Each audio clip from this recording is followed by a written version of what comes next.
అన్నట్టు ఇప్పుడు మనం మేడారం తవ్వబడతాం రారి. సమ్మక్క సారలమ్మ జాతర జోరుగా నడుస్తుంది కదా.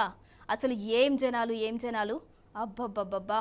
పారి ఆ తల్లులు దర్శనం చేసుకొని అక్కడ ముచ్చట చెప్పుకుందాం మనం. అగో మేడారం కాడ చూడురల్లా జన జాతర లక్షలు కాదు, నన్ను అడిగితే 1,00,00,000 మంది మీదనే వచ్చుంటారు.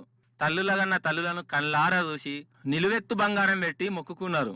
సమ్మక్క సారక్క పగిడిద్దరాజు గోవిందరాజు ఇగో వనదేవతల కుటుంబం అంతా మేడారం గద్దెల మీద కొలువై ఉన్నది. సమ్మక్క సారక్కలను చూసేందుకు 2 కళ్ళు జాలలేదు అనుకోర్రి. ఇక జనాలే కాదు, సెలబ్రిటీలు రాజకీయ లీడర్లు కూడా వచ్చి అమ్మ వాళ్ళ దేవనార్తులు తీసుకున్నారు. అయితే జాతరలా జరసేపు ఆగమాగం నడిచిందల్లా. సెక్యూరిటీ మీద జనం కోపానికి కూడా వస్తుర్రు.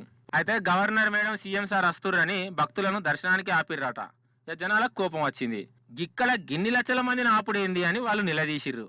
ఇక పోలీసు వాళ్ళు లాఠీ చార్జ్ చేసిర్రట.